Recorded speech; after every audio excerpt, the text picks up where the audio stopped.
इस हफ्ते में सरला जी ने कम से कम 3 बार पंडित जी से कह दिया है कि उन्हें अपनी बचपन की सहेली नर्मदा की बहुत याद आ रही है। एक्चुअली नर्मदा उनकी बेस्ट फ्रेंड हुआ करती थी और पिछले कई सालों से उन दोनों में कोई कांटेक्ट नहीं था। सरला जी ने कल रात अपनी सहेली को सपने में देख लिया और तब से उन्हें उसकी बहुत फिक्र हो रही है। पंडित जी ने सरला जी से प्रॉमिस किया है कि जैसे ही नर्मदा जी के बारे में पता चलेगा कि वो आजकल कहां हैं, पंडित जी और सरला जी उनसे मिलने जाएंगे। पंडित जी ने पुरानी फोन डायरी निकालकर नर्मदा जी के नंबर पर कॉल किया, लेकिन वो लैंडलाइन नंबर बंद हो चुका था। फिर उन्होंने कुछ लिंक्स तलाशने शुरू किए जो नर्मदा जी से जुड़े थे। किसी तरह करीब 5 लोगों से बात करने के बाद आखिर नर्मदा जी का एड्रेस मिल ही गया। पता चला कि अपने हस्बैंड की डेथ के बाद अब वो अपने बड़े बेटे के साथ दिल्ली शिफ्ट हो गई हैं। फिर किसी से नर्मदा जी के बेटे का नंबर मिल गया। उसे कॉल किया तो उसने डिटेल में समझाया कि उसका घर कहां है और पंडित जी को वहां ट्रैवल करने के लिए क्या क्या करना चाहिए। पंडित जी और सरला जी ने फिर दिल्ली जाने का प्लान बनाया। तय हुआ कि वो लोग ट्रेन से वहां जाएंगे। कुछ 7 घंटे का रास्ता था, तो ट्रेन से आराम से जाया जा सकता था। पंडित जी के बड़े बेटे ने उनके आने जाने के सब अरेंजमेंट्स कर दिए थे। सरला जी किसी छोटी बच्ची की तरह खुश थी।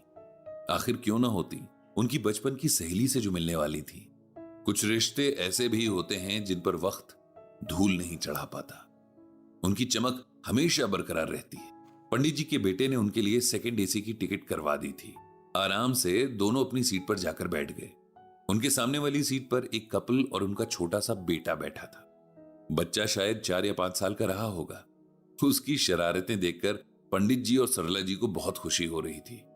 उन्हें अपने बच्चों का बचपन याद आ गया था। तो बच्चा एकदम उन दोनों से घुल मिल गया था और उन्हें दादा दादी कहकर पुकार रहा था। नाम पूछने पर उसने बड़े प्यार से बताया कि उसका नाम पार्थ है। पार्थ के मम्मी पापा भी बहुत अच्छे नेचर के थे, मिलनसार और अच्छे मैनर्स वाले। उसके पापा का नाम था सचिन और मम्मी का नाम था सुप्रिया। सचिन और सुप्रिया दोनों ही जॉब करते थे और पार्थ के साथ अकेले ही दिल्ली में रह रहे थे। सचिन के पेरेंट्स कहीं और रहते थे। उन्हें दिल्ली रहना कभी रास नहीं आया। अभी तक पार्थ की देखभाल एक नानी कर रही थी और अब अचानक से उसने जॉब छोड़ दी थी। इन दोनों के आगे अब एक बड़ी परेशानी आ गई थी कि पार्थ को कौन संभालेगा।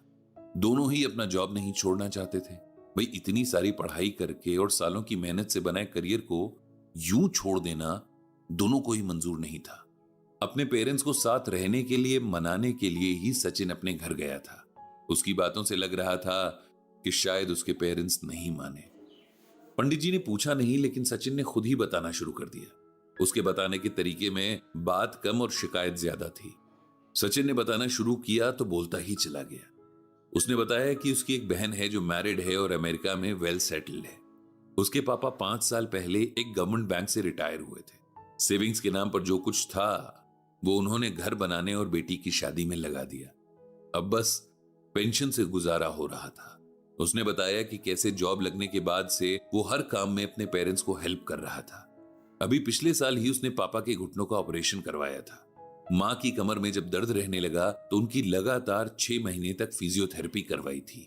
उनकी हर जरूरत का ख्याल रखता है, लेकिन आज जब उसको जरूरत है तब उसके पेरेंट्स ने साफ मना कर दिया। यहां तक कि वो उन्हें मनाने घर तक गया, लेकिन तब भी वो नहीं माने। अब उन्हें अपने बेटे को हॉस्टल भेजना पड़ेगा। पंडित जी सचिन की बात को सुन रहे थे और समझ भी रहे थे। सरला जी भी उसकी बातें सुनते हुए बार बार पंडित जी की तरफ देख रही थी कि इस बात पर पंडित जी उसे क्या समझाते हैं। पंडित जी ने सचिन से पूछा कि जरा शुरू से अपनी बात बताओ। क्या आपके पेरेंट्स बचपन से ही आपकी बात नहीं मानते थे, आपकी हेल्प नहीं करते थे, या अब ऐसे हो गए हैं? सरला जी समझ गई कि पंडित जी क्या कहना चाह रहे हैं। वो मुस्कुरा दी। पंडित जी के सवाल पर सचिन ने जवाब दिया कि नहीं अंकल, मेरे पेरेंट्स ने हम दोनों भाई बहनों का बहुत ख्याल रखा है। मेरे फादर एक मामूली बैंक क्लर्क थे, लेकिन उन्होंने हमारे लिए कभी कोई कमी नहीं की। हमें अच्छे स्कूल में पढ़ाया, हमारी हर जरूरत का ध्यान रखा। हमें कभी एहसास नहीं होने दिया कि हम एक लोअर मिडिल क्लास फैमिली से हैं। मुझे और मेरी सिस्टर्स को बस अपनी स्टडीज पर फोकस करना होता था। बाकी किसी चीज की चिंता हमें नहीं थी। जब हमें हायर स्टडीज के लिए बहुत सारे पैसों की जरूरत थी, तब मेरी मां ने अपनी ज्वेलरी बेच दी थी। इसीलिए तो मुझे ज्यादा दुख हो रहा है कि जिन पेरेंट्स ने हमारे लिए कभी कोई कमी नहीं की, किसी बात के लिए मना नहीं किया, वो पेरेंट्स आज मेरी बार बार की हुई रिक्वेस्ट मान नहीं रहे हैं। क्या ये सही है? उसने पंडित जी से पूछा। बेटा, आपकी बातों में ही आपके सवाल का जवाब छिपा है, पंडित जी ने कहा। आपके पेरेंट्स ने जब तक हो सका, जितना हो सका, आप दोनों का ख्याल रखा, लेकिन अब उनकी उम्र हो गई है, उनके शरीर कमजोर हो गए हैं, इसीलिए वो लोग कोई नई जिम्मेदारी लेने से बच रहे हैं। हम हमेशा एक दूसरे से एक्सपेक्टेशन रखते हैं। अगर कोई हमारी एक्सपेक्टेशन पूरी कर दे तो वो सबसे अच्छा हो जाता है, और जो ऐसा नहीं करता हम उसे बुरा कहने लगते हैं। ऐसा करने से पहले ये नहीं सोचते कि दूसरे की अपनी कुछ वजहें हो सकती हैं। हम एक दूसरे से प्यार तभी करते हैं जब कोई हमारे हिसाब से चले। एक्सपेक्टेशंस को लेकर भगवान श्री कृष्ण ने गीता में कहा है कि दैवी संपद्वि मोक्षाय निबंधाया सुरीमता मां शुचः संपदम दैवीम अभिजातो असि पांडव। यहां भगवान श्री कृष्ण अर्जुन से कहते हैं कि हे पांडव, दैवी संपदा मोक्ष के लिए और आसुरी संपदा बंधन के लिए मानी गई है। तुम शोक मत करो, क्योंकि तुम दैवी संपदा को प्राप्त हुए हो। अब इसका बहुत सिंपल लैंग्वेज में मतलब समझते हैं। दैवी संपदा का मतलब होता है कि वो इंसान जो किसी भी तरह के अटैचमेंट्स, एक्सपेक्टेशंस और ईगो से मुक्त, यानी बिल्कुल फ्री है। और आसुरी संपदा मतलब जिस मन पर तीनों इमोशंस का कब्जा है, कंट्रोल है, जिसके मन पर दैवी संपदा का कंट्रोल है, उस जीवात्मा को मोक्ष मिल जाता है। मतलब वो जीवन और मृत्यु के चक्कर से छूट जाता है। आसुरी संपदा वाले इसी चक्कर में फंसे रह जाते हैं।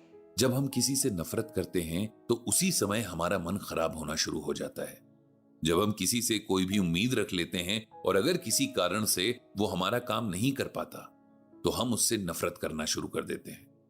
इसीलिए किसी से नफरत करना और किसी से उम्मीद करना दोनों ही गलत हैं, और वो आपको जीवन में कभी न कभी बहुत दुख देगा। कर्मयोगी व्यक्ति बिना स्वार्थ के कर्म करता है। वो दूसरे की प्रोग्रेस देखकर जेलस नहीं होता। वो किसी से भी, यहां तक कि अपने स्पाउस, अपने बच्चों और अपने मां बाप से कोई उम्मीद नहीं रखता। ऐसा कर्मयोगी सन्यासी है, क्योंकि वो हर कर्म में भगवान को देखते हुए हर कर्म उनको समर्पित करता है। संसार से मुक्त होने के लिए पहले एक्सपेक्टेशन से मुक्त होना जरूरी है। पंडित जी की बातें सुनने के बाद सचिन और सुप्रिया बहुत देर तक शांत बैठे रहे। शायद उन्हें रियलाइज हो गया था कि उन्हें अपने पेरेंट्स से इस तरह की एक्सपेक्टेशंस नहीं रखनी चाहिए। उनका बेटा उनकी अपनी जिम्मेदारी है और उसकी अच्छी देखभाल उनका फर्ज है। उन्होंने पंडित जी को बहुत धन्यवाद कहा और उनसे पूछा कि अगर उन्हें जिंदगी में किसी और बात में कभी सही रास्ता ना मिले तो क्या करना चाहिए। आपको गीता पढ़नी चाहिए, पंडित जी ने कहा। इस पूरी बातचीत के दौरान किसी को सफर का पता ही नहीं चला और मंजिल आ गई। सबने एक दूसरे को गुड बाय कहा और पंडित जी ने मन ही मन भगवान श्री कृष्ण से प्रार्थना की कि सबको सद्बुद्धि दे।